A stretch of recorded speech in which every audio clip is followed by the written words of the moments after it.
I am in California as we speak, down in SoCal, the place where I was born and raised. Welcome back. To visit for turkey, and for family, and for my grandma's cat, who is a different cat from Ragtime. You will not hear him because he is not in this room, but maybe he will scratch at the door and grace us with his presence. His name is Oliver. I like how all this information, especially the fact that the cat's name is Oliver, is dating when we're recording this to a very specific time of year. I'm waiting for the twist. It's Halloween, obviously. That's the week we're recording this, obviously. The idea of traveling is like, I traveled across state lines for Halloween. It's an annual tradition. Honestly, sounds kind of nice. It's the only place where you can still trick-or-treat and get the big, full candy bars.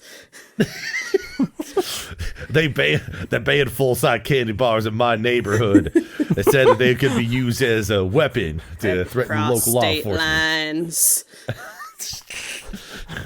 Large candy bars are against the Homeowners Association, and they are not allowed to be dispensed on the 30th, the 31st, or the 26th of October.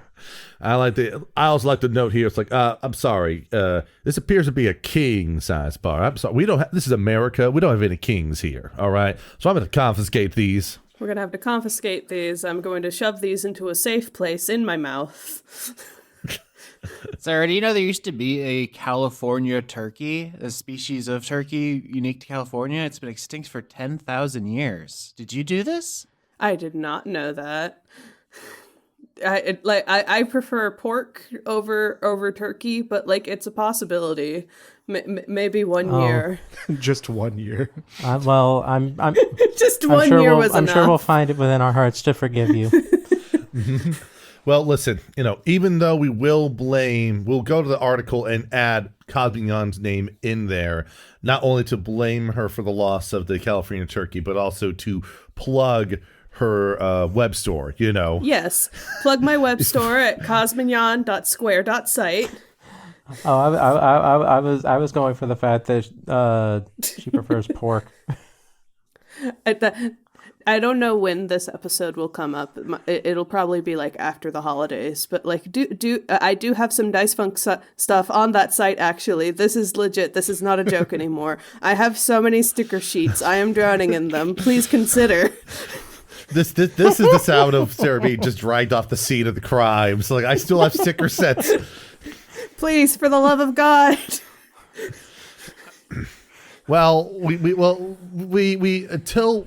can't drag people off for their crimes without them committing them first. And the first step of committing a crime is exposing who you are, so that I can apply the correct punishment here. So. Welcome to another episode of Shardpoint Academy, everyone. I think we can keep our introductions a little bit briefer today, since this is now the 4th episode we've all been together here. But just to run down the list, I am Michael Skitchiano, or Skitch. I am the GM for these sessions. I'll be playing all the non-player characters and trying to create some sort of plot line that connects all of our silly ideas together. You could find me as Skitch on Blue Sky, and I'm always on the Dice Funk Discord. That's where you can find me at. Let's just go through the list alphabetically, starting with you, Austin. I'm Austin Yorsky. I'm going to be playing Chad Swazzle, the gnome wizard. And when Europeans arrived in the New World, they found turkeys from Canada to Mexico, numbering in the millions. But by the time of the 1930s, the entire population of wild turkeys in the United States was as low as 30,000. What did they do with all the turkeys? I think you know what they did with all the turkeys. They ate so many of them all up. You can find me at Blue Sky, at Austin Yorsky, patreon.com/Austin Yorsky. I have many bonus podcasts where I talk about things like turkey populations and Kendrick Lamar. I mean, by the time this episode comes out, I'm sure he will have killed Drake with his bare hands. Speaking of turkeys. I was gonna say, like, are you including Drake as a Canadian turkey here? Is that what this whole thing is? Actually, the turkeys were almost totally extirpated from Canada by the 1940s. So Do you just The have whole like thing. the Wikipedia page open while you're He absolutely doing does. This is not the first time. He's gotta have his information.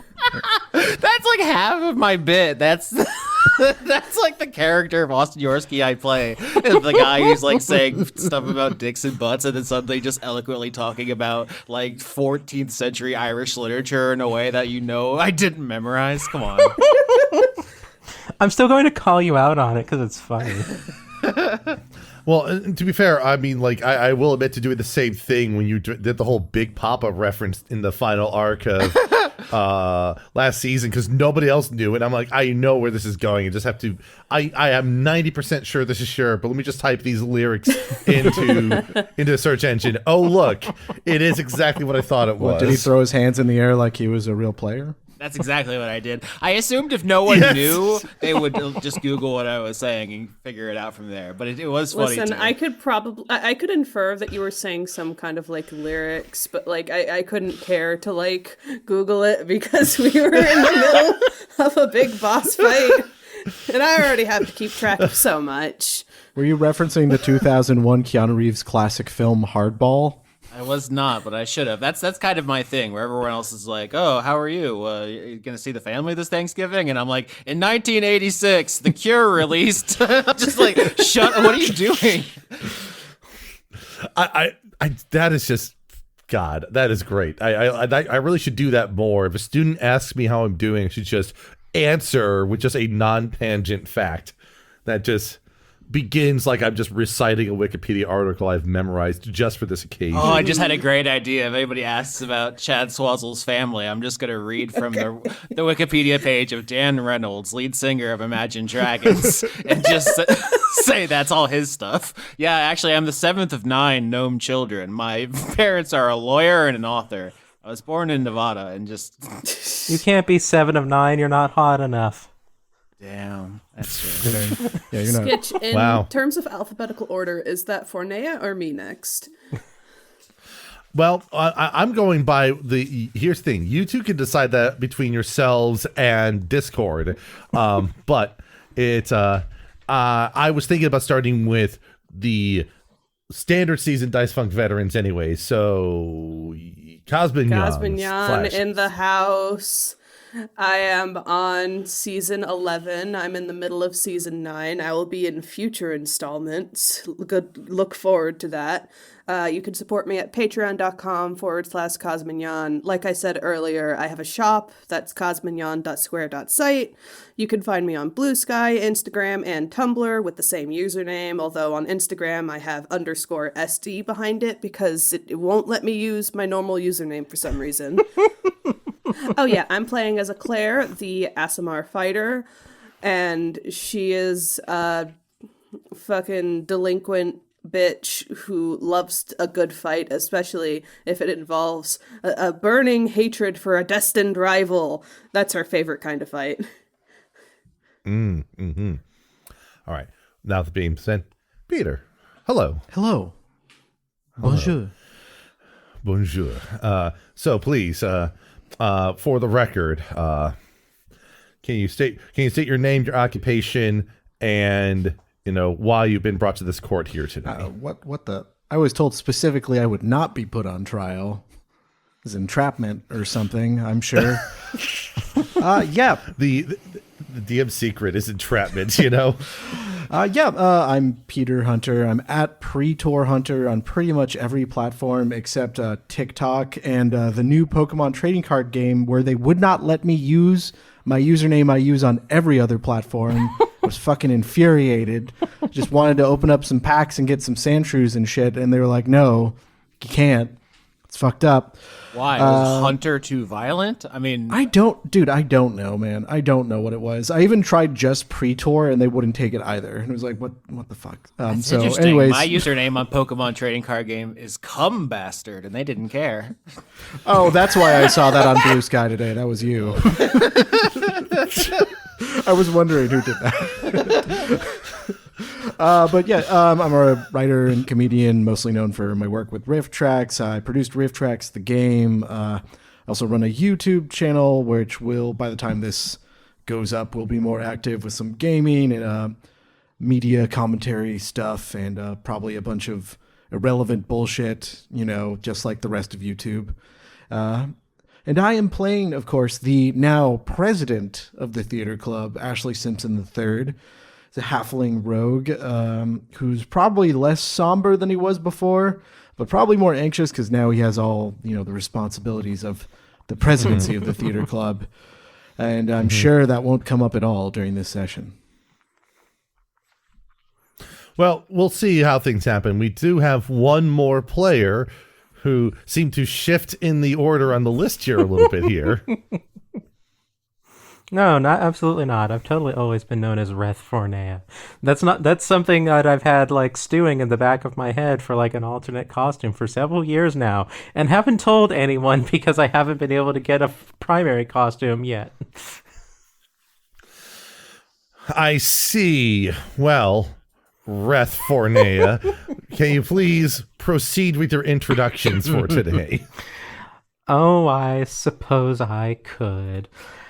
I am Fornea, noble mermaid and your local leviathan, and I am a VTuber on Twitch. You can find me easily enough at, the usual Twitch TV, etc. Fornea, Forneia. And I am a variety streamer. I just kind of do whatever I please at the moment because schedules are for suckers. And that's going to include a variety of things of, retro games, modern games, collaborative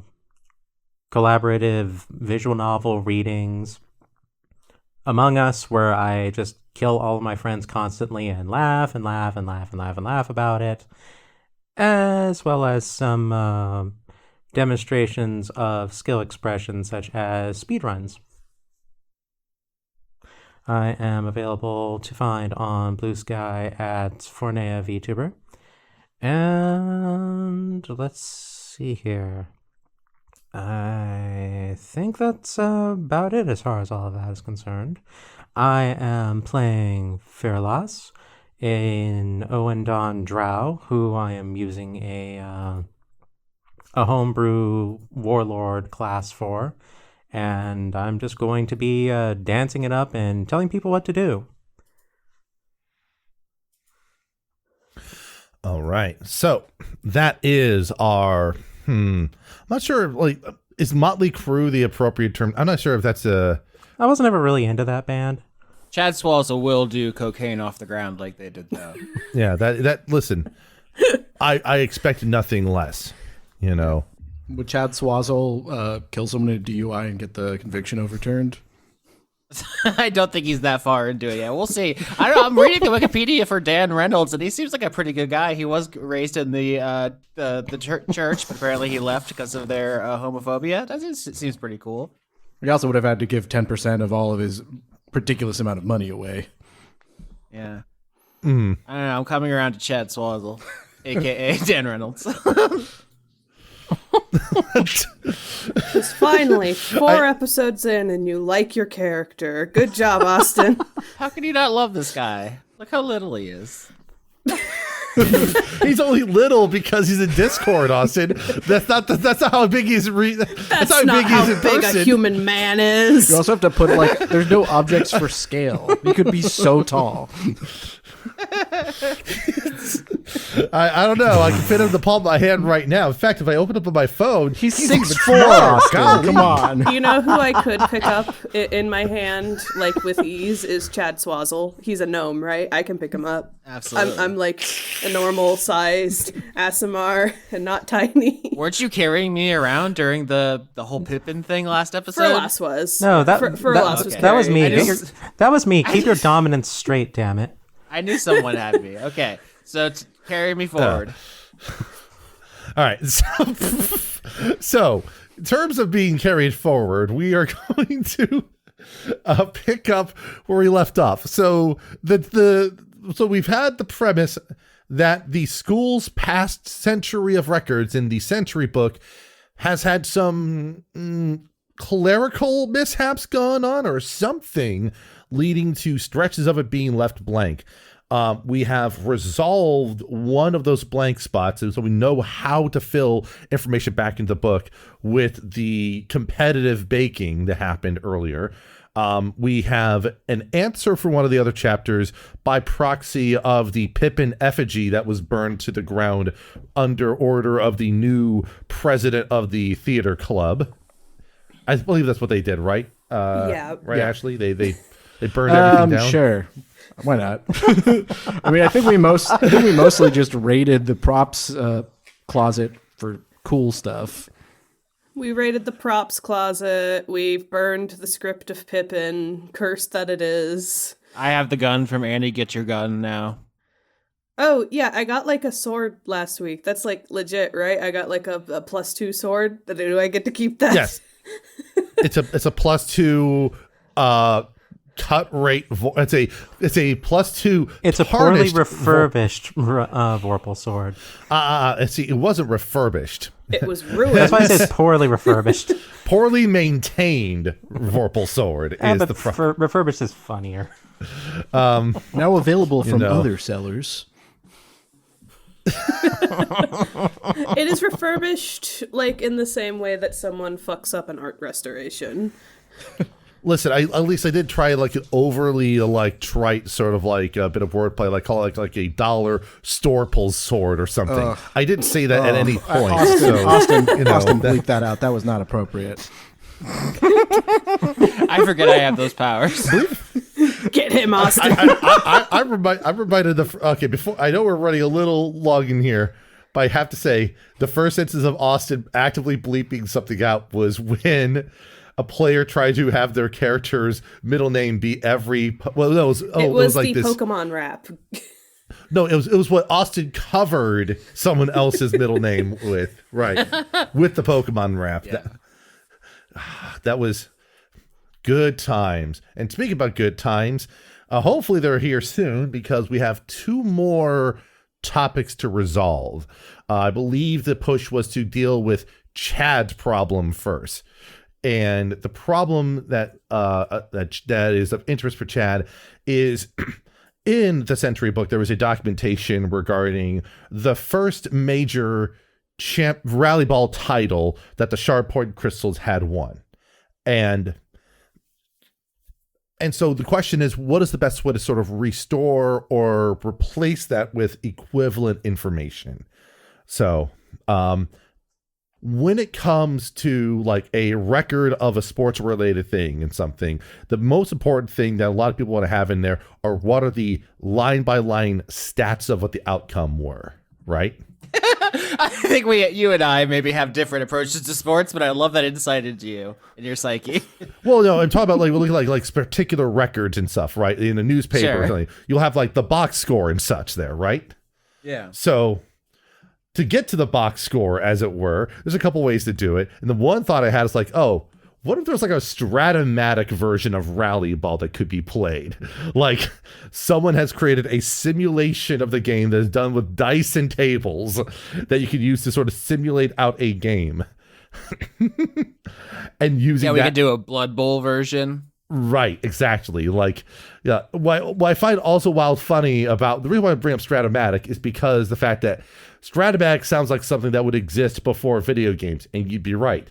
What you'd be surprised to hear is that Stratomatic still exists as a thing and exists for baseball, football, hockey, and basketball nowadays. Is it like really popular in Europe? That feels like a Europe thing. It was it was actually a big American thing. It was just like you'd have these large tables. You would pick out what play you were trying to play out. You would roll dice, and that would determine the outcome of the play after referencing a bunch of tables. Oh. Like that's that, right? Like Austin just dropped in a link. You can see a picture there of like some baseball Stratomatic stuff there, where it's like. This is before Dungeons and Dragons was a thing, because you would be getting updated stats each year. This is what preceded Madden and MLB The Show conceptually here. So that was my thought about what Chad Swazzle would do for this, is basically do a sort of like, I know how the game went so well, I can recreate it in the abstract and just recreate the stats on the fly to sort of describe how the game went, kind of deal. Yeah, I mean, I would think that like if the episode opens with just a in media res vignette of us recreating the game. It was the Shardpoint Crystals versus the Valentine moles or whatever. I don't remember if we actually said specifically which game we needed to recreate for the book. I mean, if it was going to be Valentine, wouldn't it be the Valentine duck bats? I mean, if you wanted to make that sort of sideways reference there, right? I mean, yeah, we've been saying shit into microphones for 9 years. There's innumerable sports teams we've made up and abandoned. I like the Valentine duck bats. They can stay. I am a notable reference enjoyer. Let's go. Yes. I don't think I should voice the reference I have in my head. I think I would get people mad at me. It's the Grendel Nobies. Oh no. I'll type it in Discord because I don't want it on the recording. Oh, you can't say that about the Portuguese. Come on. Oh, shut up! I haven't even started typing it. I'm sorry. That's a pretty good one. Like, I'm the type of sick. Like Austin knows, I'm the type of sick that I would invent an entire sport league with every team and a minor league team and the farm system there.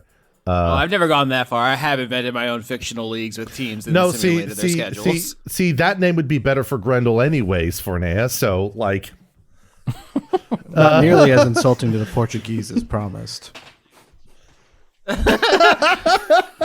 Yeah, so I don't know. My feeling here is with we have 4 player characters, right? So it's like two of us are on one side, 2 of us on the other, and we're like trying to recreate it in such a way as that it would be magically transferred to the Century book. I don't know that we need to get too deep and maybe just do some comedy roles. That's what I'm assuming effectively. I call Eclair as my teammate. Yeah, let's go. High five. Oh no. Oh, the jocks are gonna. It's a theater and a kid and a nerd against 2 jocks. We're so fucked. All right. So the question is who's middle five. Who's going to Chad has to be on the side of the Shardpoint Crystals. That you have to be, that's where Chad has to be, right? Repping the home squad. Yeah. I mean, he is a fan of his home team. I think he knows physically he is a puny wizard and is going to get run the fuck over by Eclair. So I think it makes more sense for the team that's physically better. That's at least how I'm picturing it, is he is taking one for the team. He's like, all right, so on this play, the cornerback got completely fucking burned, tripped and broke both of his ankles. So that's going to be me. And then Sarah can just cross my ass up, posterize me in front of everyone. I see. So we're doing I see. So the idea here is I would almost imagine this as like a mixture of like, I like to think of this as a mixture of like it's like, okay, it's like chess boxing, but it's a mixture of, my favorite thing. Stratomatic plus rally ball type energy here. It's like you decide what the play sequence is, mathematically, and then perform them out to the joy/dismay of those involved here. So if only there was a role to simulate feats of athleticism. Alas. Unfortunately, I would just like to say that after learning about this Stratomatic thing, and then like saying, just do a chess boxing version of like that kind of thing. So now I'm just thinking of a chess boxing Stratomatic as like, okay, if you roll certain things, punch your opponent in the face. That is essentially what we're doing here. So I'm into this so much. So I'm looking over our list of participants here. And I think what's funny about this setup here is that each team has one person trained in athletics and one person not trained in athletics. At least it looks like there. Yeah, which is very funny for me for different reasons there. All right, I'm gonna roll athletics. I've got a 15. All right, come on, that's pretty good. And then yeah, should I roll athletics against him? Yes, go ahead and roll your athletics against Chad here. So let's see what guy. We got a 15 from Swazzle. Oh no. Instead of Go ahead and say it. It is an 8. It is a botch +7. Roll 20 hates me. The curse has followed me into Shardpoint. Okay, this is an interesting wrinkle. So Chad Swazzle's all like, okay, Eclair, you line up over here. You're going to beat the coverage. You're going to completely bamboozle me. And you're like, okay, well, I'm a badass. No problem. This shouldn't, but you don't know sports that well. And my muscle memory takes over and I just can't help it. It's like you're trying to lose that tech into a child and you just get a fucking flawless victory. And Chad just completely annihilates him. Oh, geez, we just need to. Could we please reference Tekken in every single one of these now? I'm so happy about that. I'm like trying to lose, but my king combo just keeps slamming you and bending your body over and over and over again. All right. I'm more imagining it as just like you are fucking running around the stupid rally ball field, and I can't fucking catch you. I like the idea of like Chad inadvertently proving that yes, you can read your way into being a better athlete somehow. Yeah, I mean, I think you're obviously more skilled, Eclair. You just don't know the game, and so it looks like it's closer than it is. So that's a good first wrinkle. If you had just walloped me, it'd be like, okay, we recreate the game. The Century Book's updated. Moving on. Yeah. So that's our first attempt to recreate things. There's definitely some wrinkles. So how do we change our approach here to try to get these plays and routes to... Sorry. How can we adjust our approach to get these plays, get these routes, to get these key moments to really, like, become vividly recreated accurately? What are some other things we can do here? We could put it on like a play. I'm +9 in performance. Acting out the roles. Well, plays. Listen, I know you got your grass-safe gaffer's tape on hand, so you can mark where people need to be for the particular plays. So instead of doing like X and O's on a board, you can do X and O's on the field to indicate motions. They're called and stuff. marks. Sketch, okay, in the theater. So I don't think we've said out loud, but Phyrlass, you have athletic proficiency, and Ashlee Simpson does not. So that's the next matchup. No, actually, it's the other way around. I have +3. No, I do Ashlee not. has. I have acrobatics. I am good at that. I am supposedly good at athletics. Ashlee is the one who's proficient in athletics. That's the joke there. Yeah, look. Okay. He's a squirrely little guy. I don't know what to say.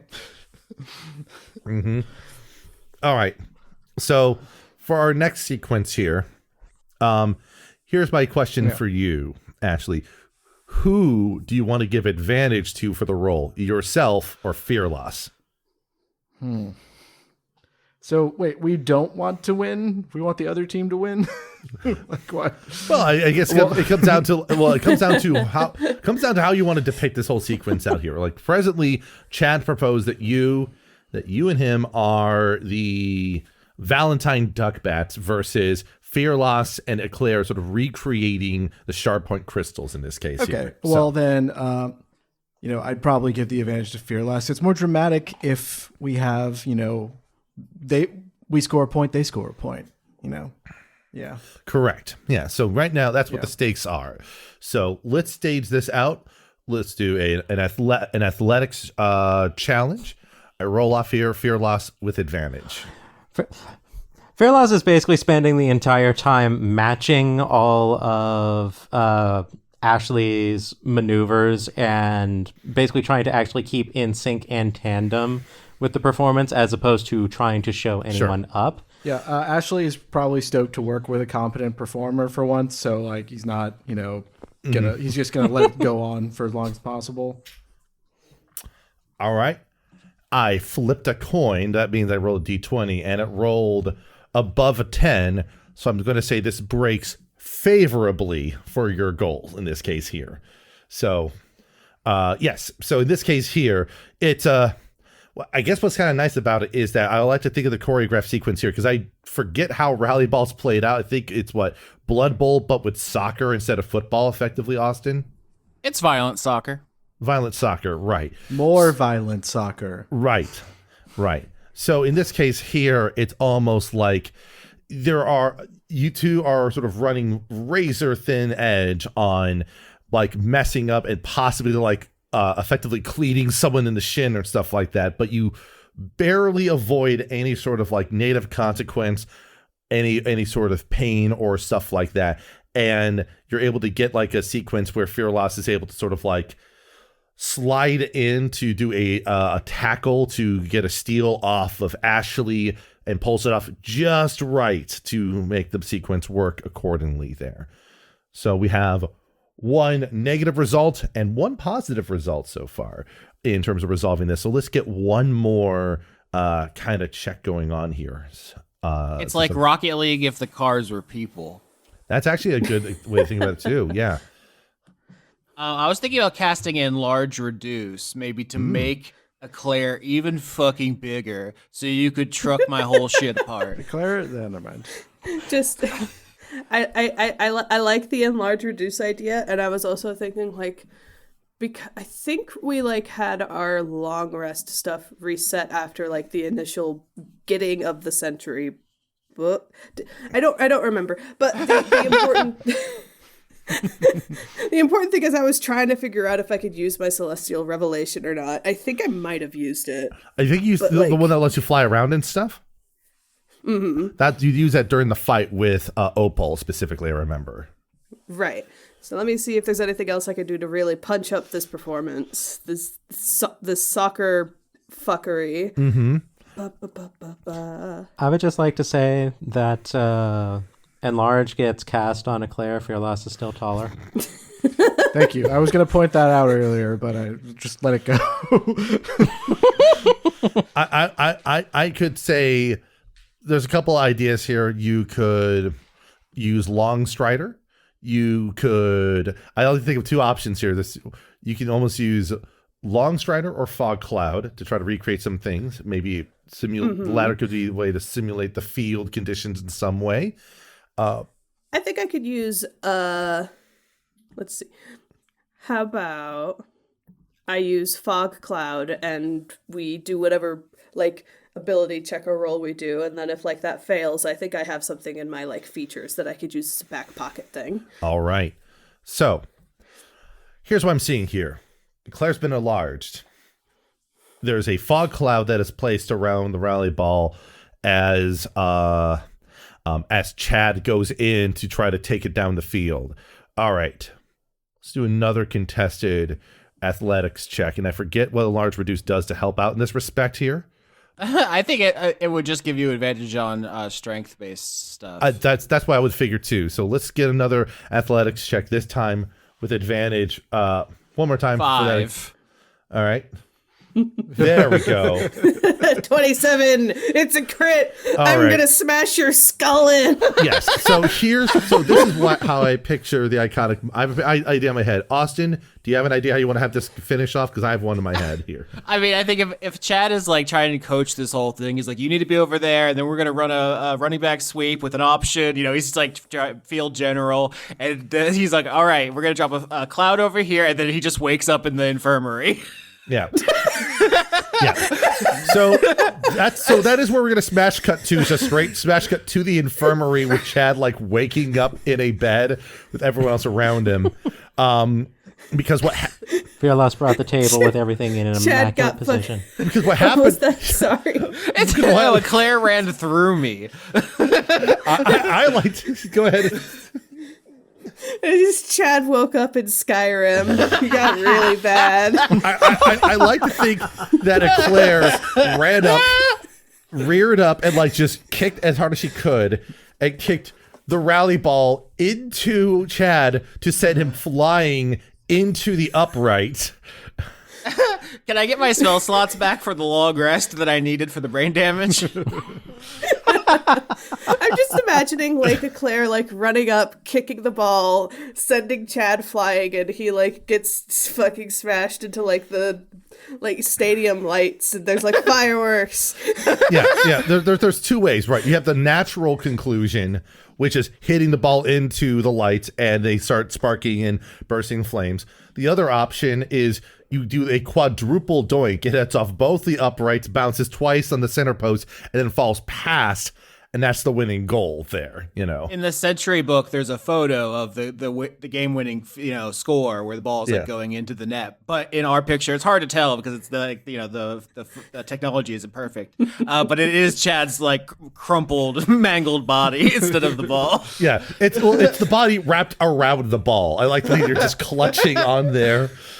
And so he grabbed it before he went flying because it was like, no, we have to finish this. The irony, of course, being that since Chad was holding on to it, it's considered an own goal and actually is a double penalty on the team. And that's how they actually won on that technicality there. It was not just a goal. It was 2 points instead of just 1.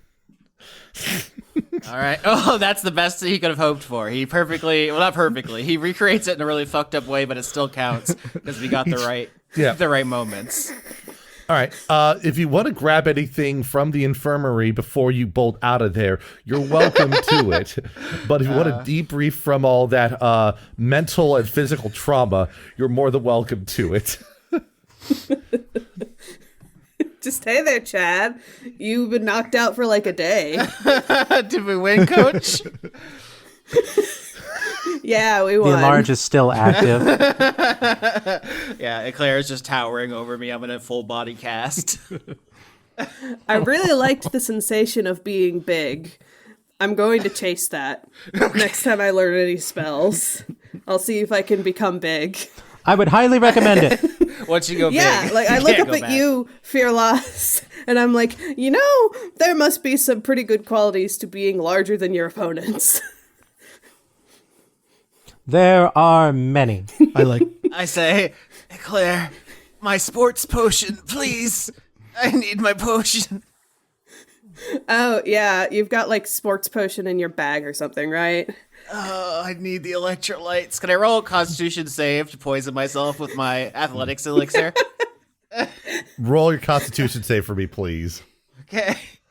17. Damn it. It would have been funnier if it made it worse. It would have been funny if it made it worse. Distressingly, the beverage is refreshing without being too salty. Yeah, it is water, so at the end of the day, it's only so much harm. Ashlee, is there anything that you're doing in the infirmary to aid and or inhibit Chad's recovery here? I think Ashlee, when Ashlee was slide tackled, he did like a Ronaldo-esque flop and just kept rolling for minutes on end. So he's probably getting attended to for light scrapes and bruises. Wait, you got hit and turned into Sonic the Hedgehog and just rolled away? Yeah, no, like when on a slide tackle, like in football, when they're flopping and they'll just roll forever as if they got like hit by a truck. Like he's a performer, he's an actor, he's an acrobat. I'm just hearing when you hold down and B and Sonic charges up, I'm just hearing that noise as you Ronaldo across the ground. I like to think the idea that like the way you describe that, it's almost like, it's so you're an isekai, but instead of getting hit by a truck, you just got hit by a defensive player. Got it. Yeah. You just got blindside tackled into another world. Somebody getting isekai'd into another world because they like just got fucking bodied during sports is actually I like that as an idea actually. I'm surprised that it was never made by a Roger Cormac funded production, Yeah, Derrick Henry in another world being like, you got elves and shit? That's crazy. The demon what? All right, I'll go kick his ass, whatever. Marshawn Lynch would do that in a heartbeat, I think. Anyways, yeah, absolutely. That's a podcast king, Marshawn Lynch, as you would know. Yes. Podcast with our governor. Jesus. It's a weird world. It's weird. It is a weird world. It's also weird. The other thing that's weird is the fact that like one of the nursing staff comes by. It's like, Chad, I have some bad news looking at your chart here. Oh no, am I ever gonna ball again? No, it's more that you didn't suffer any notable injuries from that somehow. So the cast we put on you was a bit overly zealous. So we're gonna need to cut you out of that right now. Ball up top. The game goes on. Our cast. Eclair, could you help with that actually? I was about to say, can I cut his cast open with my awesome You sword? sure can. What is that, like an attack? Yeah, you're gonna make an attack roll. Make sure to add 2 to your attack bonus there. Oh, it's a crit. Oh my god. Oh my gosh. 31. Now let's actually roll the hospitalize damage on him. that, please, for me. Let's see what we got here. You swing your sword through my casted body, there's a beat, and then I slide into 2 pieces. You are already dead. Then there's just 2 Chad halves and casts. So I see 19 damage, but with the crit in this context, what it means is, unfortunately for the nursing staff, they're not going to have a recoverable version of the cast. I like to imagine that you're doing like in Iai Jutsu-esque, sort of like you hold the sword, there's like almost like a little brush of wind in the room. It doesn't look like you drew your sword out at all, and then the cast just sort of falls apart around Chad, revealing a freshly healed sports boy here.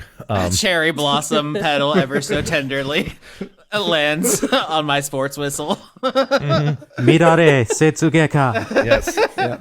But it's all just zoomed in on the eyes to save on animation. 2 sparkles and that's it. Yep. All right, you're good to go. Let's go help Phyrlass with her thing. Okay, sweet, let's go. You might have missed it, but I said that Phyrlass brought the entire set into like the recovery room, and it's in immaculate shape. So we can just continue right here. Oh, the set, meaning Yes. I'm not sure what you mean by that. Oh yeah, what do you mean? Like all the papers and like the map and stuff that we had for the simulation is done. Oh, That was the game winning kick there. Yes. Oh, it was. I was okay. successful. When we get back to fucking Orin at the end of this, Chad can just slap his hand down on the yearbook and we'll get a beautiful picture of him getting knocked into the goalpost. Quadruple doinked in there. Also, Quadruple doinked in. I'm so proud of us. We have an hour left and one more plot line to tie up. We did it. We're so good at podcasting. Yay! I also Timely. I also love Eclair declaring how cursed she is and then getting 2 crits in a row. So, you know. It's a broadcaster jinx. That's right. Absolutely. That's how it works, right? It's like I have to preeminently be like, oh, my rolls are going to be so bad to trick Roll20 into thinking it's already hurt me. You can't show any weakness. All right. So, with that sort of handled, this does bring us to our last topic to address in the Sentry book. That being the work of Phyrlass's mentor, which is within the same discipline. It's just, as upper level academic goes, I was describing this to Fornea prior to the broadcast. It's like what a way of describing what a doctoral dissertation is. It is a academically formalized hyperfixation. That is effectively what it is. I really wish that, people told me that when I was, still in school, because then that would have actually made sense to me and I might not be uneducated. Yeah, they don't tell you about the scrolls of madness until you've reached a certain level of academia. Essentially, yeah. I one of my former coworkers, his doctoral dissertation was literally just studying the rhythmic structure of Dream Theater.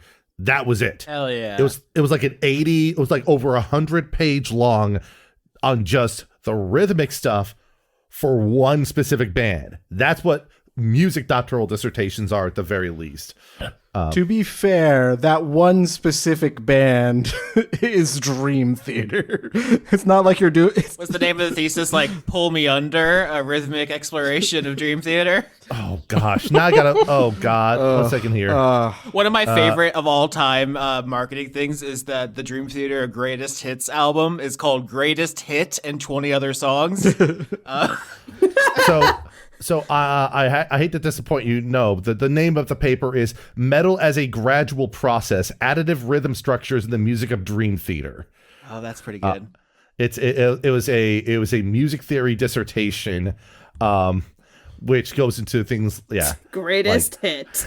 Greatest hit and 21 other pretty cool songs is their greatest hits compilation. I'm also fond of Liquid Tension Experiment, which is like that little silly spin-off thing they did where they have like songs that are like 20 minutes long done in one take.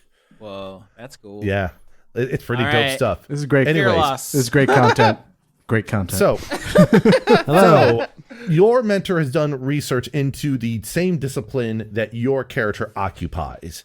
And the culmination of that was the thing that was captured in the Century book. But it has gone missing. And like at the initial, when the initial request was coming in to retrieve the Century book, your mentor was otherwise unavailable to retrieve. So my question to you is, where would you envision your mentor being around campus or otherwise? Where would their home base of operations be, you think? Around the campus itself? The rooftops. Professor Batman? What do you mean? There's a lot of There is a room lot up of there. room up there. That's right. Yeah. Now the principle. Now to be clear, some of the buildings don't have like roofs that are conducive to this sort of. What, flat? That doesn't I'm matter. Dr. Don't worry about that. Parkour of the rooftop department. You're Peter Parkour. Yeah, fine. Okay. Like, Thank you. Thank you. For that. I don't know Wow. what species your mentor was, but like I feel like this makes sense at least for like a drow, because like I think of spiders and they can climb wherever the fuck they want. No, gargoyle. Clearly, what? But I would like to think that there is like one of the more athletic based facilities, and there's like a ladder or other means of just getting to the roof, and on there's just like what looks almost like a shed, but it's actually just where Phyrlass's mentor just lives. They just live on the roof there. Part of the regiment is like, yeah, there's a ladder that leads to the roof, but everyone in the squad is expected to stand before the ladder and leap to the top of it without touching it. 8-foot vertical leap. That's all. Oh, higher than that. I see. Yeah, this is why Shardpoint is not allowed to participate in basketball is the real point here. Using my last Misty Step for no real gain to bypass the ladder out of spell slots now. Phyrlass will leap to the top of the ladder, grab Chad, and throw him off. Do it correctly. Do not disrespect our art. Your professor better be a gargoyle. I'm gonna be so pissed. I would also note. All right, so Yeah, sorry. Go ahead. do we all got to jump up there, girl? That is correct. All right, I'm gonna do a dexterity right. saving throw, not to end up as Yamcha on the ground. 9. How much damage do I take? Let's see here. I don't know what the actual damage math is. I'm just gonna do. It's not gonna be that big here. It's just Like 2d6. 2d6. That's 7. Still a little bit there. I was going to note that Chad actually can recover spell slots because he's a wizard, so he doesn't burn all of his slots. Sure, I could. I think it is pretty funny to waste it right before the finale on something stupid, though. You have to agree. That is true. That is true. Arcane Okay, recovery. Yeah, it's okay. You're good in combat in other ways, aside from spells. Morale, yeah. Yeah. All right. For the others, we'll just see how elegant it is. Let's do acrobatic checks for this particular one here. I know it's supposed to be strength, but we've done a bunch of athletic checks. Let's just change it up between acrobatics. I was about to say we might want to shake things up. Yeah, let me do this here. 17. 16. Okay. 14. And Phyrlass? Phyrlass is already up there. This is routine. I don't care if She it's gets I this don't one care as if a it's freebie. routine. I still want to check to see, because not to see whether you succeed, it's to see how the sequence goes. All right. Fine. All right. So yeah, the only one so we got 17, 17, 16, and 14. So yes, Chad is the least elegant getting up there. They have to Chad has to resort to the trainee method here, for newcomers in any case here. But you all eventually get up there. No, I was just looking for anything greater than a 10. If they rolled less than a 10, the ladder was going to have some problems. The ladder would take offense to what you're doing. I can't actually roll lower than a 10. I love In any D&D case. because we could spend 5 minutes on talking about the intricacies of reinventing a sport and then 15 minutes on a ladder. Yes. Now you get up there and then you notice there's another ladder. Just it's like, God damn it! I'm out of spell slots, Sketch. Don't do this. that's not my fault. I didn't choose to use it. I actually do have level 1 slots for the record. But I did blow all my second and third level spell slots. That is all fine now. So you reach the top of the roof and there's various supplies there, but there's also like what I consider to be like the shed / home where Phyrlass's mentor is. So the door is closed, but I'll let you decide how you want to approach starting this thing off here, Phyrlass. All right. Approaching the door, Phyrlass is going to pull out her own whistle and is then going blow upon it and will then begin a sequence of a routine involving a lot of circular motions with the hands, like making like interpretations of like the sun rising and falling and that kind of thing, and how that correlates to the courage of facing the day. And we'll conclude that routine without it taking too much time. It's like 20 seconds. It only takes 30 minutes to do this routine correctly. Yeah, in podcast form, it can take however long you want. We don't have to do it in real time. It takes 6 weeks. Anyway. You already claimed that chat. It's the day after already, which I wasn't expecting. So, listen, you're not going to get a full Mother 3 reference out of me in this moment. Okay. I'm already dancing in front of a door. You're not going to get more out of me. You should have told everyone else to not watch you while doing it. That would have been even funnier. But so as you do this, the door like creaks on open.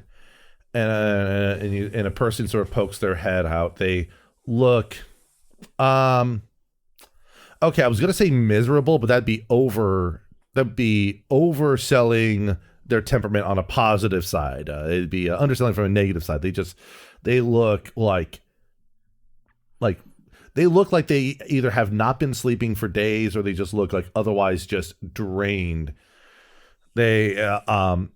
Phyrlass will immediately recognize this individual as their mentor. Zane, I believe, is the name that you sent me privately. Yes. My question to you is, how does Zane look otherwise? So Zane kind of looks however Zane wants, being a changeling. Sure. In this moment, if they are not feeling particularly well, they are probably between appearances right now, which is not usual. Yeah, so you can imagine them being like between, like they look like something that's sort of halfway between two other species, right? So I'm trying to think of like would be some interesting combinations for this, for the fan artists to have to deal with. Sarah, Cosmion, what would be? Give me two species. Okay, everybody listen up. I want you to try to imagine what the in-between point between an orc and a halfling is. I thought you were going to just really fuck up the scale. Just make it a fucking miserable experience to think about how this person would do locomotion.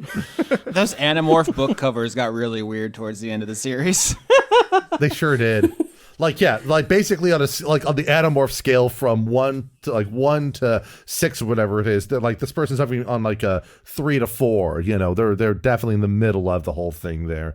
But they poke their head out. They regard you, and they're like, cheer, Captain Phyrlass. What brings you here this time of day? Cheer and Spirit or Zane. We are here to investigate the matter of our own device, of the triumph of our own craft as it was presented in the Century Book. Something has gone awry with the Century Book, and your consultation is needed. But I must say, you do not look well. What can I do for you? First thing you could tell me is the specifics of the issue regarding the Century Book. The short version is that it is empty, and it must be refilled. So the research that was captured, that incident, the codification of that research, that's missing from the book? Correct. Good. And then Zane pokes her head back into the shed and closes the door. I'm going to put my foot in the door so that they can't close it all the way. Phyrlass is just kind of stunned by that response to the degree that she doesn't have a response other than to just be in kind of shock by it. But Eclair is able to at least stop the door from being closed. So if you want to open it, go in, or whatever else, you're free to do so. But that is that's the situation you've just walked into now. I think Eclair will like creak the door open a little bit, not go in yet, but just like open it and be like, hey, like, I don't really know that much about like what you and Phyrlass like research all that well, but it's super obvious that you look like shit. So like what's ever going on, like I'm sure that you need some help with that. And I'm sure that your mentee would want to help you with that. I feel like I look, so your observations are at least accurate. Good. I tell it like I see it. I think everyone should try talking, and if it doesn't work, I'll just hit this guy with some mind control magic. So, someone try to be nice first. Can I run a persuasion check? Sure. What is your angle you work on for your persuasion? I'm gonna present myself as really unintimidating because I am, and like he can tell me what's up. Clarification, non-binary, they, them. Sorry, my mistake. They can tell me what's up. It's okay. They don't have to worry about it. Look at me. I'm just a little guy. Maybe play a little strum on your instrument. Yeah, look at me playing a little strum. It's okay. You can tell me. I'm just a little guy. Look at him. He's is super it your birthday? harmless. Is it your birthday though? It is not my birthday. I don't think you pull that. I'm just a little guy. Then Disadvantage. I don't know if you pull that up it's like No. I was just like, it's like, I will say you can use performance instead of persuasion, but you are going to roll with disadvantage in this case. What? You will understand why in a moment. Okay, so performance instead of persuasion. Right. So it'll be a +9 on the roll. Yeah. Okay. Why'd you say that in the you will regret your words and deeds cadence? All right, let's see what the second roll is there. I hate everything. This is what I get for speaking up. No. It's actually good that you're doing this because it goes. So I rolled a 26, then a 29. Even with disadvantage, he is just a little guy. Does Ashlee Simpson do the little jig that Ashlee Simpson did on SNL when the music cut out? You remember? Oh, God damn it, Austin. I've been waiting to bust that Sorry, out. I can edit it out if you don't. That's fine. No, it's okay. I'm just imagining like the sequence of like I put my foot in the door, open it, and just like, hey, you obviously need help, and then like Ashlee like squeezes in between me and the door and is like, yeah, you need some help. I'm just a little guy.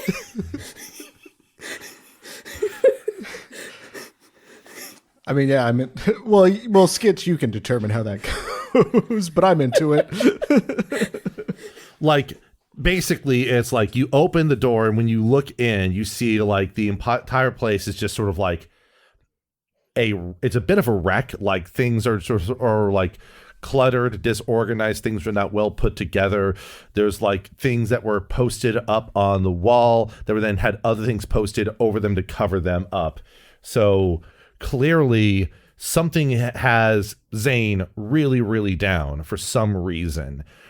Your playing does not like make them smile or anything, but they do there's almost like this raise of their eyebrows as they will then say, "Wow, that's actually pretty good there. Are you part of the pep band there?" No, I am the president of the theater club. Oh, right. I was going to go see the performance of Pippin when it was ready. We're not doing Pippin anymore. We're done with Pippin. Just don't.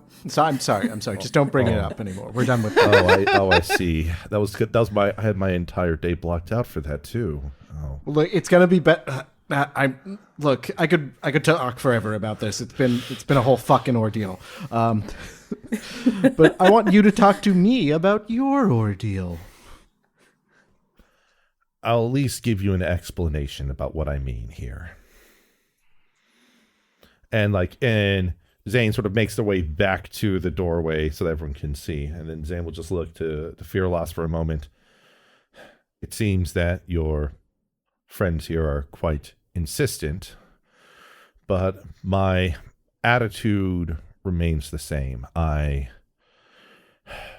over the years, have grown progressively more.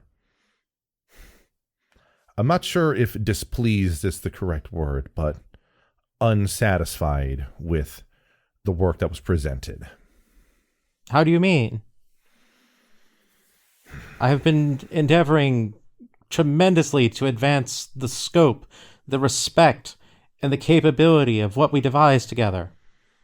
How can there be any dissatisfaction for what we accomplished? That's nothing that you've done, Phyrlass. It's what I've done. All this time, all this research, it was an effort to adapt strategies that were employed to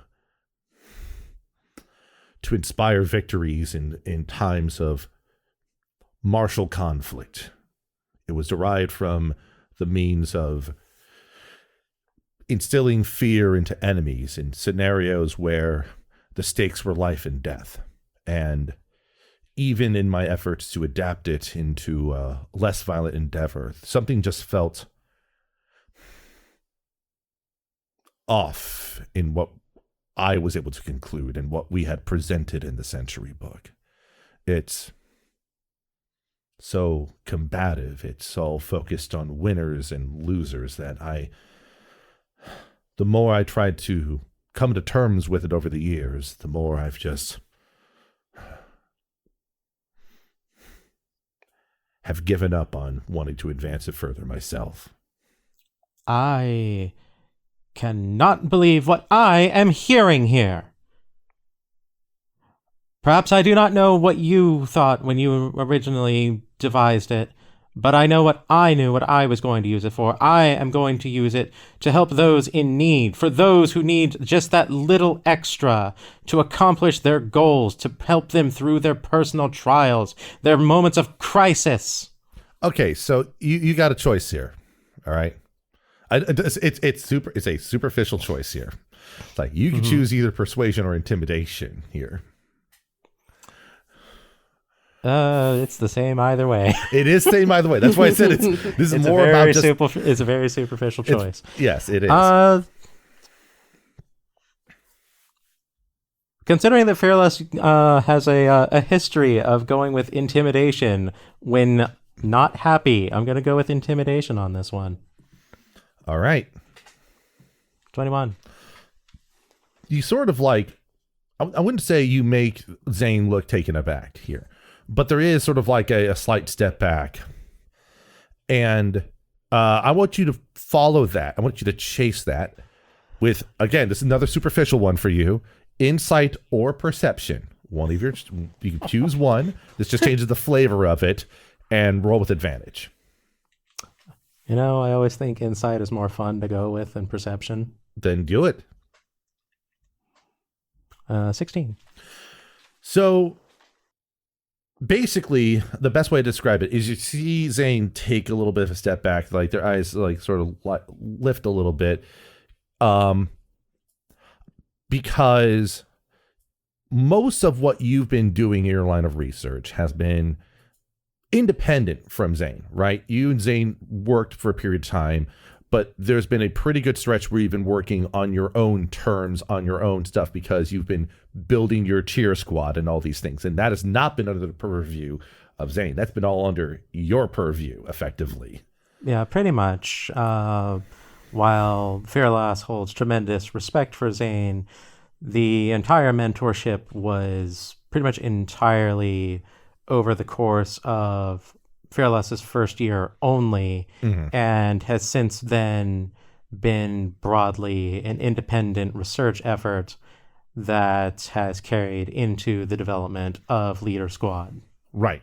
Yeah. At best, Zane is offering an advisory role relative to you rather than being like the specific person guiding it here. So here's the thing, right? The intimidation gets Zane to sort of step back. They just get a little bit of I wouldn't say a shock look in their face, but they look at you and there's a bit of a pause. And as Zane reflects, you kind of see that this sort of like frustration with the origins and maybe even like the initial idea of what their research was is weighing down on them. Maybe because it could be for any number of reasons here, but you can, I guess the best way to describe it is that you're also seeing somebody who might be the perfect candidate for an application of your type of cheering. I was thinking that. But there's like a bit of a pause, and Zane's like, is the inclusion of our work in the Century Book of that much importance to you, Phyrlass? I cherish our time together greatly. Beyond the scope of the necessities of the Century Book as a whole, I take great pride in those times, in those moments, and I think back to them whenever I have a moment that is low. It is the inspiration that drives me forward to inspire others when they are in need. Very well, then. I have a proposal for you, Phyrlass. I am listening. Prove to me the merits of your ideas for this branch of research. And if you do, and if you can, I will petition for you to be featured in the Century Book in my stead.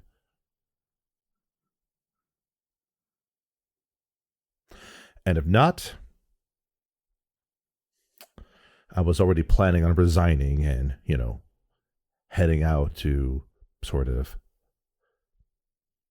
find a place to be far away from everyone else. So this whole thing feels like a bit of the end of the line for me, if you ask me. I'm afraid that neither of those terms are acceptable. You are a part of this history as much as I am, and I will drive that point home. At which point, she is going to leap back, strike a pose, and Leader Squad is going to appear behind her with a resounding, "Hey!" There's a look in their eye, in Zane's eye. It's like, I'm trying to think of the funny way to say this. I'm trying to think of because the funnier thing here is not to have Cheer Squad involved. The funnier thing is to have an alternate Cheer Squad involved. What are you thinking? I mean, you have 3 other people that you're with right now. Is that what you're thinking? Yes. We are untrained, but we're here in the moment. I'm also very sad, not cheerful. But I do love performing. Mm-hmm. Mm-hmm. And we can pull Chad into it. We can make him do it too. We can give Chad a triangle. As a gnome, I do have natural illusionist. I can use minor illusions to add to whatever cheering I am attempting. Yes. What you can do is you can add little circles that appear between you and Zane that will flash in numbers of either 50, 100, or 300, depending. All right. So minor adjustment then. The rest of Leader Squad does show up, but they are serving in a role that is supplementary to what the crew here is doing. They are going to provide backup music. Oh, That We love some backup music. that is fine. This also just allows everyone to get involved with the roles. Yeah, here. no, I figured out. look what at you were this going shit. for. I have a 0 bonus to performance. No training whatsoever. 18. I hit the fucking Dougie. I'm doing all kinds of shits. I'm doing whips and nays. Right. Yes. So yes. As has been teased by multiple references, the imperative is that you are all now taking part in an Os Tatakae Oendan or Elite Beat Agent stage, not an Osu stage, because they don't have narrative stakes about inspiring people out of their pit of despair. Nope. Got to go with the originals on this one. Got to go with the originals in this case here. I don't know which song we're using. Maybe it's an Ashlee Simpson song. Yes, it's been my There plan is all one along. in Elite Beat. I did mention that last time.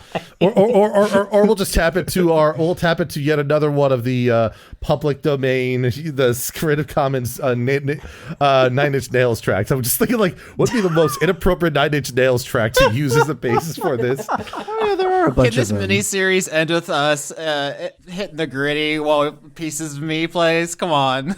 That's worth getting sued for. Let's go. So you might balk at this one and then go over the balk rules. But it does feel a little appropriate that one of the EBA tracks is called You're the Inspiration. That feels a little on the nose for me. Good gosh. No. I'm just sitting here thinking, like, okay, how many people are going to offend with that suggestion here? You got Chicago fans, Peter Cetera fans, maybe David Foster fans, you know? My favorite deep cut when it comes to David Foster is referencing the Support the Troops song he made called Voices That Care, that features, among other people, Michael Jordan, Will Smith, Wayne Gretzky, Celine Dion, Michael Bolton, Kenny G. No. The Pointer Sisters. Like it's just like, it's such a, it is like, just pull up Voices That Care and watch the music video, because each individual artist is shot and edited with a different music video style. It's like each person came with their own like lyrics as well as their own editor for the music video. It's so funny. It is the most deranged, like it's like it's like We Are the World, the Canadian version, but support our troops with so many weird guest stars. John Lovitz is in there towards the end for some reason. What? Yes. I'm not sure why. It's I'm so happy that like this thing that felt like emotionally appropriate for me has just gone off into this absolutely mad tangent. Listen, I'm a big fan of David Foster. Okay, you bring up a David Foster song, I'm gonna go into things here. Okay, I literally pulled up that specific song and played it for a coworker yesterday. I'm not kidding. I mean, I believe it. Specifically because one of this exact moment, and secondly because I like commenting on how they actually did a pretty good job with the production for the DS one. You know. Anyways, enough of my Hyperfixation. So what you're saying is that we've been friends for about,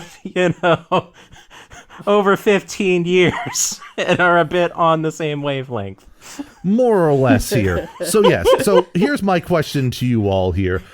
I want you to try to depict or describe through all of you doing roles and stuff some sort of elite beat agents, Tatakai, Owendan shenanigan of a sequence here.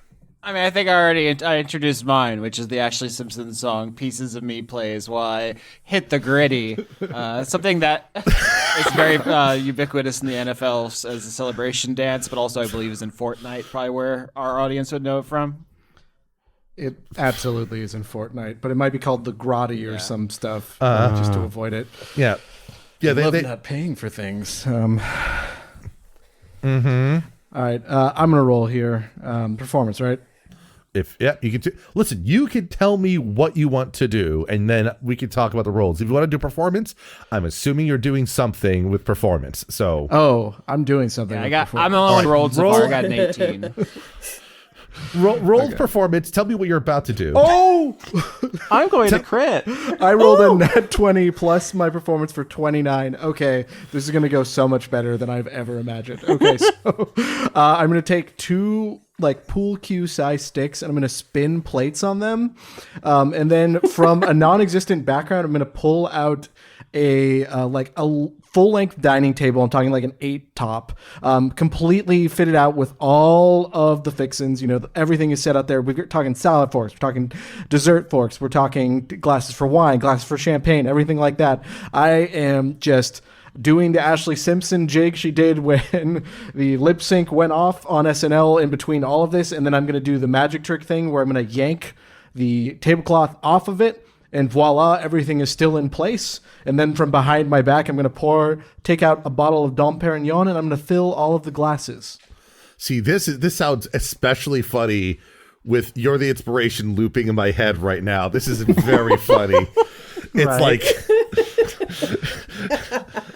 Also, canonically... I just want to make this clear. Canonically, this fucking rules because I rolled a d20. No. Everyone's so impressed. This is the coolest that Ashlee's ever been. This is I like to think of this as who invited the stage magician to the wedding reception? And it's we were supposed to have a DJ. We hired a magician instead, and then you start doing this. No. Let him cook. Let him cook a little bit more. I think he's onto something here. All right. So we got the gritty. We got magic show stuff here. Claire, what are you doing? So I've been thinking, I don't really know dance moves specifically, but what I do know is combat. Sure. I know combat so good. Uh-huh. I would love to be able to do some kind of combat related sword trick with my weapon of choice. Sure. and try to add to the performance with that. I mean, listen, katas being done to music is a long-standing tradition in various performative things here. So you want to do effectively a kata to the music, whether it is Ashlee Simpson or You're the Inspiration, or whatever music. It'd be funny if everyone's doing things to different songs, yet they somehow all mesh up somehow. Their The ultimate BPM mashup. is all synced. Yeah. All right. So for that, you are welcome, Eclair, to let's just do another attack roll. Why not? Yeah, let's do an attack roll. Let's see how that goes. Yeah. Here's my fucking... Okay, I got a 13. Okay. Can I have 2 attacks. You can. I do 2 attacks? You can do 2 attack rolls, yes. And a 24. Hell yeah. All right. So the first... This show fucking rules. Yeah, you start off with some fairly pedestrian swipes into the air, and then at some point you actually throw the sword up into the air. It, somehow barely cleaves the uprights between the poles where the plates are being spun on. It almost decapitates Chad before you grab it out of air and delicately keep moving it around. Besides, even if it hit Chad, it wouldn't decapitate him outright. I like to think that I'm not imitating the way that Phyrlass does the flag maneuver things with her with her spear, but I am like thinking of it while I'm doing cool sword tricks. I'm like trying to match her energy because like she has been a homie, she has been cool throughout this entire like series of events, and she seems to really care about this. So I'm trying to do my best to actually like help. Okay. Okay. All right. So we have 3 sets of successes, all pretty strong. We got an 18, we got a 24 on that second attempt, and a nat 20 from Ashlee. So when it comes time for Phyrlass's roll, you're gonna have advantage on the roll, okay?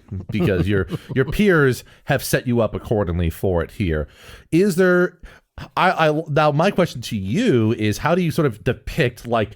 Because every good Owen Dunn or Elite Beat agent has those interstitial scenes that kind of show the progress of what's happening. So what's going on between like the different little instrumental breaks that we have going on to sort of depict how you're trying to impress upon Zane to, you know, believe again effectively. Right. Okay. So the way the whole scene ends up working out is Leader Squad comes in, music starts playing, and Zane just kind of goes and sits in a chair and just kind of has like a bit of a despondent look and is just like, oh, here we go.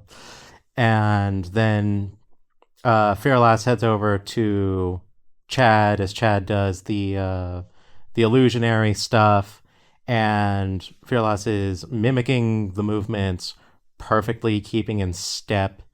And as soon as the illusions appear, she's matching the illusions' movements. And Zane looks at all this and kind of starts to, you know, kind of nod the head, have a little bit of, okay, all right, got a little bit of rhythm there. All right, that feels kind of nice. And then we move on to the particularly inspired performance put forth by Ashlee Simpson III. And again, Phyrlass is basically kind of supporting what they're all doing by, you know, simultaneously leading the movements, but also allowing them to do their own forms of flair and improvisation, and, you know, leaves the stage open to them while it's going on. And at this point, Zane, you know, kind of gets up and is like thinking, can I move that way? And kind of like starts tapping feet and having like a little bit of, you know, rhythm, keeping to the music. Phyrlass heads over to Eclair, and Eclair is very clearly trying to mimic Phyrlass's flag technique, at which point, you know, she will break out the flag, and the flag will, you know, read, "You're important," while, you know, basically kind of having a bit of a back and forth dance battle with martial weapons with Eclair through this whole thing. And I'm going to say all of this is, you know, performance on Phyrlass's part. Sure. So so what we've been kind of like seeing throughout all of this is this slow like progression. And while we're doing this, can I, before you do the performance roll, can I get another insight from you, please? Insight? I think I can insight. Can you? It's still in my registry of just pressing up. It is. All right. So what did you roll? I rolled a 23. All right. So you're able to pick up on like what Zane is looking at. And it's like the way that Zane is observing, it's what it seems to be impressing upon them more than anything else is you being able to sort of like coax these sort of feats from your peers that, as far as their attire and other matters seem to indicate that they haven't been part of your troop for any extended period of time. So this is something that is like, there's not only the notion of you doing this cheer for someone in a non-competitive environment, that the novelty of that for Zane in this case here, but also how you're going about accomplishing it, that seems to be impressing particularly well there. With that being said, you have a performance bonus of +9. Go ahead and roll that with advantage, and let's kind of see how this winds down here. Here's where I roll double ones. Never mind. Well, Never mind. No. You're right. You did roll 2 1s, but those are in the tens place. What were your 2 rolls again? I rolled a 27 followed by a 28. All right. I needed a natural 20 for you to win, unfortunately, though. So campaign No. Everybody explodes. Like, it's very funny, like, looking at all the different rolls. Funnily enough, the worst roll out of everyone here is Eclair with that 15 + 9 for the Dollarstorpal sword that I see you've already renamed the sword on your character sheet.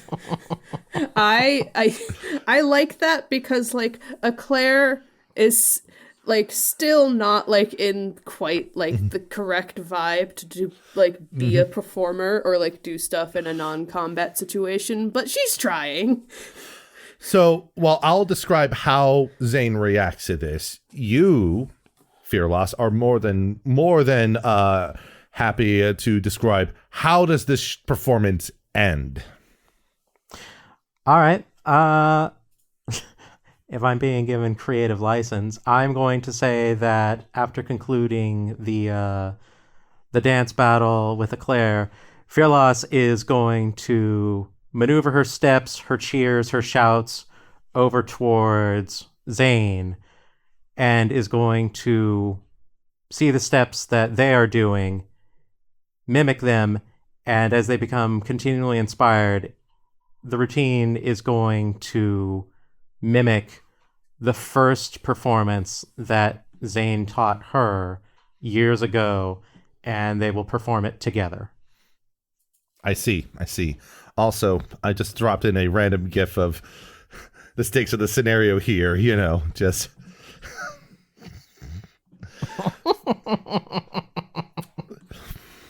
So, yes. So all this comes up to this dramatic climax, and in the aftermath, like, Zane has been sitting mostly in the shed, and as they stand up to kind of step on out into, like, the outdoors area, you can see that they have settled on just orc as their appearance for now. So they have to kind of, like, they're a bit taller now, in this case here, and there's just a cross of their arms across their chest and a faint nod, and they'll look at you, Phyrlass, and say, "So this is what you mean by what you've been researching for these past years." It is. Through your teachings, I have come to find that everyone can be touched with inspiration, of motion, of drive, to keep at what they're doing, to survive the challenges, endure crisis, and overcome personal obstacles.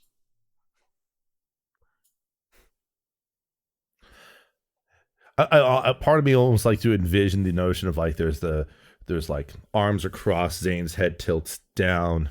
There's almost a little bit of almost like halfway between a smile and a smirk on their face, and you can almost, like, see, like, a single tear roll down a cheek from that before their eyes open. There's like, Senpai's proud.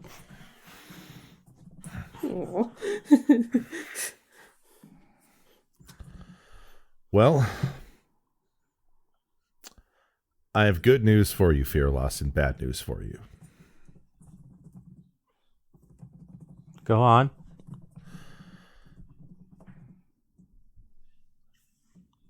The bad news is that I still feel that the research that I culminated doesn't deserve to exist in the Century Book. Because I think what your application of it is really what people should be taking away from this.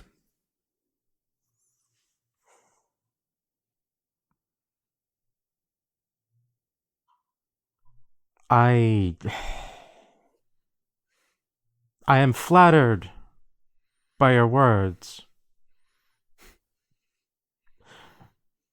but I could not have done this without you. Oh, believe me, I'm not proposing to completely rid myself from the Century Book. What I'm proposing is that you should be the lead author being presented, and I will be your supporting author, in that case, your co-author. I think I understand then. Very well. Phyrlass is going to, for the first time in as far as anyone has ever known her, is going to actually not have an expression that, is resolute in, how she's feeling. She is like, typically she's looked, driven, inspired, angry. In this moment, she seems to be a little at odds with herself and doesn't quite know how to express how happy she is to be given such honor, but also, contending with, how that feels in the moment. And she will turn away and lift her sunglasses a bit and stroke away some tears that are forming at the corners of her eyes. By the way, the rest of your crew here does not appear to be in uniform. Are these not part of your regular retinue? They are not. They may speak for themselves if they wish, and Phyrlass will turn to them. Honestly, I was expecting us to be kind of a ragtag band of ne'er-do-wells who work together only grudgingly, but at the end we really came together as a team, and you got to respect that, It's like the all-star team. We have people who don't usually work in the same system, but our chemistry is just popping. You see those roles? What if we all abandon our prior pursuits and we all join the cheer squad? Is that our epilogue? Listen, I have been giving it a genuine thought because Phyrlass is a pretty cool motherfucker. I'm just not sure how my squad would take it because, my whole thing is that, I'm trying to either get out of here and prove a point to my parents or, coast through here with the most explosive violence possible because I do love to make a show out of that. But my rival already is trying to get me to go to class. So I'm not saying anything permanently, but I wouldn't put it off the table. Or maybe it's because your delinquency is not, ideal, and my sports thing was always a scam, my sports potion. So I could join the theater club with Ashlee Simpson, and you could join the cheer squad with Phyrlass. I feel like that is perhaps a more reasonable, conclusion. You were really into playing King Charlemagne last time. It seems like you have the theater bug. I think it bit you. I think it's contagious. Yeah, he had that Wikipedia article open and everything. I sure did. I like the idea of just of Chad just inserting Charlemagne into any plot thread that would make any sense. It's we're doing Waiting for Godot. It's there's normally only two people, but there's also Charlemagne in there. Honestly, I'd watch it. Just throw Charlemagne into Waiting for Godot. Yep. At least then you're not changing the script every day. You're just putting Charlemagne in there. Look, it already has third act problems. Why not insert Charlemagne in there? Charlemagne appears somehow. And somehow Charlemagne returns. Exactly. So that's the correct quote. Thank you for correcting me. Charlemagne's appearance in Fortnite really was something, wasn't it? Yeah. I will say, getting back to the spirit of the moment, while I am flattered my duties are to the theater club, however, this is a type of performance I had not yet considered before, and I would be honored if you wanted to collaborate on our next performance of, not Pippin. I'm not sure what the next thing is, but it's not Pippin. That name has a ring to it. It's not Pippin, And it would actually placate well for someone like me that wanted to see a show called Pippin, and so at least has the name in it. We'll just he could just probably put a character in there called Pippin. Like who cares if it's actually the show? Unfortunately now I'm stuck on a different tangent now. I'm now thinking about the 5 stages of Pippin, which is similar to the 5 stages of butter. What, not Pippin? I can't, oh man, I can't believe it's not Pippin. What? Not Pippin. No. Then it's next it's golden soft. Could it be Pippin? Then unbelievable. This is not Pippin. And then finally, unsalted Pippin would be the final one there. Or rather, no, it's going to be unsalted Avenue Q. I don't know, whatever it is. I want to. I do want to add. I thought of another thing to say. It was just nothing permanent on the table. But if your cheer squad has tryouts, maybe I'll swing by. Who knows? From Sukeban to Oendan. The class change no one expected. Gosh, imagine Kuwabara on Oendan. That'd be pretty good, honestly. Oh, that is really good. That's a good amazing thought. All right. So, and obviously the rest of the cheer squad in the back is maintaining their standard protocol. Yep. Everyone is standing with their arms folded behind their backs at attention. But yeah. So with that, you've inspired Zane out of the pits of despair, a plot thread I've been holding on to for months leading up to this.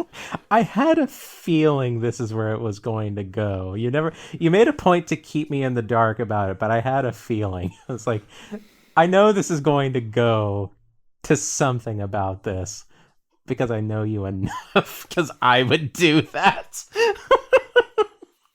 But, so, let's go ahead and get to our final act of this whole thing. So, with all the requisite information on hand, you can make your return back to the headmaster's office where the Century Book is located. I would say that as you get to the office, you almost see what looks to be a congregation of various little animals in little seats on Oren's desk as JJJ continues to do presentations. It looks like in the day that is taken to do this, there's almost been a convention being formed around discussing the Century Book with your presenter JJJ. I kick the door down. You kick, Hell yeah. you kick the door down, and there's I'm trying to think of what be there. There is a. May I make a suggestion for comedy? Sure. Yes. You kick the door down. The tiny animals catch it and throw it back. That's a good one. That's a good thought. That's a good thought. I like to also think that there's there is a. I'm trying to think the best way to describe it here. This is a really specific cut for me here. There's a raven holding what looks to be a little object in their hand, looking expectantly at you all, as if asking for something to scan. The joke here being that they're trying to scan your conference pass to make sure that you're actually allowed to go into the conference room here for the convention here. This is what I do at the Game Developers Conference when I work there. We just scan people's badges and make sure they don't sneak into talks they're not allowed to go into. So And But of course, anyone who does not have proper credentials gets turned away and told nevermore. I hand the bird the mask from Phantom of the Opera that I stole from the prop department. Ashlee immediately takes the mask back. I'm looking at this like animal convention and like, is Orin even here? Do I have to be like, hey Orin, did your animals kill you? Where are you? no, Orin is there. Orin's sitting at his desk as Okay. usual. It's just there's also like little chairs on the desk and floor that like little familiars and other animals are like just sitting in watching JJJ, like, and the charts are like, they like look nonsensical. They're just very elaborate, like little drawings on there. And like, there's this insistent pointing being made with a little with a pointer that's being held by both of JJJ's front arms, just kind of like, this has just sort of been spiraling a little bit more out of control as the brainstorming has sort of spilled out in this way. All right, in that case, then after I kick down the door, I'm gonna say, "Hey, Orin, like, are your like, is your little guy there just like taking over the office? Because that's pretty cool, actually." JJJ has been just unpacking his ideas for a strategy to tend to this sort of matter here. It's been, I think he's about halfway through with it since he started yesterday. It's amazing what happens if you don't need to sleep using magic. Mm-hmm. As a Well, gnome, I good have for the you. ability to speak with small beasts. So Chad Swazzle walks into the room and like daps up the squirrels and whatever, and he's just like, "What's the action? You guys placed any good bets recently?" Bets? Not too many bets.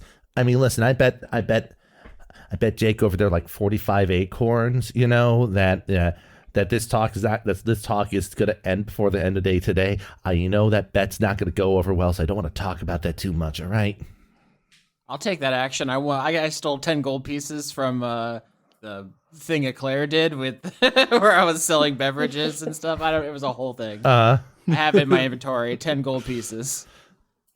Fair enough. I mean, gold's okay. You have acorns? I mean, that's what we're really running with. Gold acorns. I could probably get some more acorns, yeah. Yeah, okay. We might be onto something then. Like, that's, you're talking to the squirrels there while the presentation's still going on up front there. Well, they're conspiring to bet more acorns on things. Like I like to I'm gonna tell just like a good for you news considering the Century book. We got a triple threat ready to get our little hands on that book and put some more entries in there. Oh, excellent. Actually, this calls for something.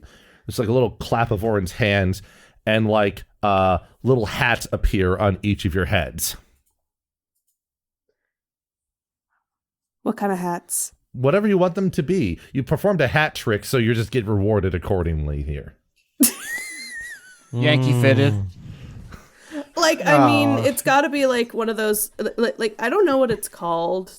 That fucking hat that Jotaro has. Oh shoot! Right. Specifically, the kind like the hat that looks like hair in the back, but it's like that like school cap thing. But like it looks cool.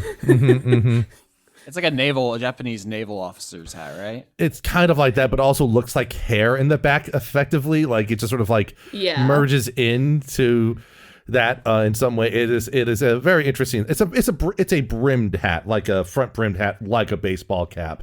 So it's not that distant from it there, but yes, like there's a little like just Orin just conjures some hats onto people's heads just for fun. Reddit says it's a schoolboy's cap. It's a part of a school uniform. Hell yeah! Continuing my butch look. I'm going to say that Phyrlass is less a hat and more a long headband that trails behind her. Nice. Well, I mean, like at least three of the people have hats there. That's enough to keep with the rule of 3 here. But But Oren's like, in any case here, let me go ahead and flip to the appropriate pages here. And it's just like, there's been a bunch of as you approach, you can see that the book has had plenty of bookmarks set in it to sort of indicate every area that seems to be missing. And it's a lot more than 4, as it looks like. Right. So, but there's quickly flipping through and kind of in order, Oren will accept like pages from whoever wants to go first, second, and third in this case here. We could go in chronological order and have Ashlee first? Chad, and then conclude with Phyrlass. Sure. All right. All right, Ashlee, how would you like to have your chapter, your section of the Century book sort of depicted? What is being depicted on that page that you're restoring? Okay. Just trying. I think I'm just like talking. This isn't the character speaking. This is me speaking out loud, thinking about it. I think Ashlee would not want to be spiteful towards Lucian because it would make the theater club look bad. But he would see it appropriate to show that his way of doing things was a failure. So I think it's going to be a depiction of me being graciously handed over the reins of the theater club presidency with an announcement that the 80th performance of Pippin will be our last. And you can find a copy of the first performance's script attached. All right. Fair enough. Yeah. Like, right. Again, it's still on theme about what the topic was about, but it's sort of a different angle of it, a different perspective of it. Still useful information for those in other institutes to learn of. Namely, that if they're hankering for an 81st performance of Pippin, sorry, we got something better. It is now called Pippin No Relation, and it's actually a different show altogether. It's not bad.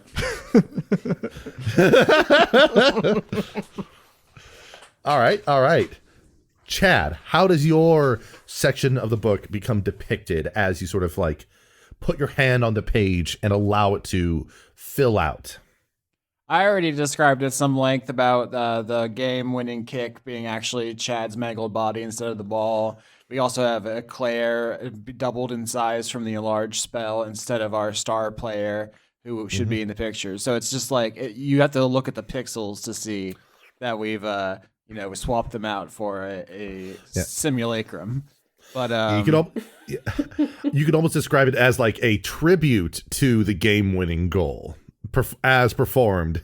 At first glance, it just looks like highlights. Because this is like early technology, so it's like a Daguerreau type of a game-winning field goal, but it's exactly crunched gnome flying through. But exactly. I've already told the audience mostly about that. So at this point, what are the kind of animals are in the room? I mean, Austin, this is like there's a whole bunch of them. There's about like 30 of them. Okay, I just wanted to wrap back around to the literal beginning of this recording session because we were talking about turkeys, and so I want Chad Swazzle to see if there are any turkeys present and roll animal handling, a skill I do not have any proficiency in. Sure, there's probably a turkey familiar somewhere. 15, my friend. It's pretty good. Pretty good. I mean, you're still gonna have to chase it a bit, though. Oh, they can be pretty aggressive. Did you know also that turkeys have a fleshy protuberance on their heads called a snood? It's between 1 and 6 inches long, and it's apparently really important in their culture. Females prefer males with longer snoods, and male turkeys defer to other males with longer snoods. So they're all size queens, which I think is just beautiful. I also like when I look up snood, the first 2 results I get are for one, the video game snood. And then the second one is that's where my head went. A type of traditionally female headgear with 2 types known. The long gone Scottish snood was it's a kind of like a hairnet type thing. Got it. We'll probably talk more about turkey snoods in season 13. I have some upsetting material prepared. Oh, good. Oh, no. Great. Oh, haunting. Fantastic. This is going to be some deep foreshadowing for down the line here. All right. And For Phyrlass, how do we present like the culmination of your character's story arc, the dynamic between you and Zane and everything else? How would you like to envision it being depicted in there? So the original depiction featured a very prominent black and white photograph wherein Zane and Phyrlass were performing a cheer for the benefit of the Shardpoint Crystals. Mm-hmm. Yes. What has ended up resulting here is a depiction of Phyrlass raising the spirits of Zane, and in one image, and in the next image the entire room is in synchronous movement. Everyone is doing the same pose. Like I would like to like as you sort of fill it out, like it kind of gets written out in sort of a newspaper format. I almost like to say like it basically celebrates both parts of that story, right? The work of Zane and then the continuation of by Phyrlass. Yeah, so the origin and the refinement. Right, exactly. And so as that fills out, Orange just nods along. It's like, okay, good. This is exactly what we need. We just need, well, quite a bit more of it. And that's been what I've been working on while JJJ's been theorizing about the implications of all this. It's amazing. Once he gets started, he can just keep going for such a long time. He glances over to the weasel, who is looking at Chad with a bit of concern as Chad is chasing a turkey around the office a bit more. For Ormond's like, but after all, this appears inevitable. We're going to have to cast a wider net. I don't know the exact day that will be called to turn this in for evaluation by the other institutions. But I do know that even working our hardest, the five of us in this room, plus, well, of course, JJJ, probably do not have the means to resolve all these remaining threads that are here. So,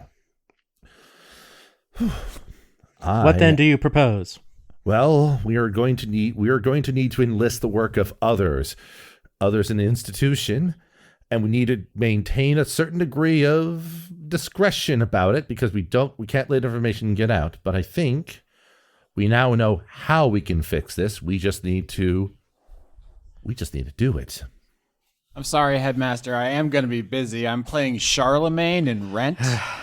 Wait, it's we'll talk about it, Chad.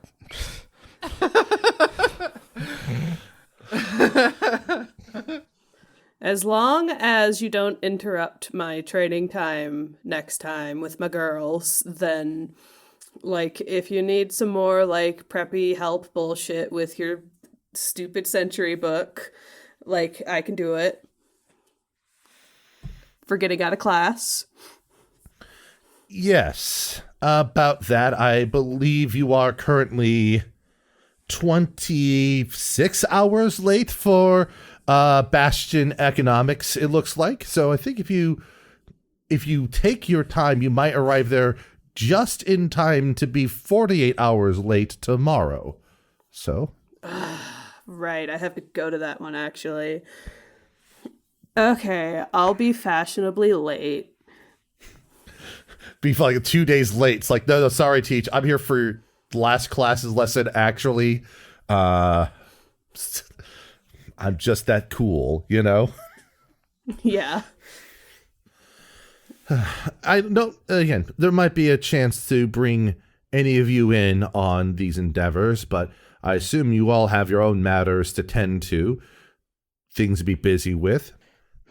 Leader Squad always stands prepared to assist.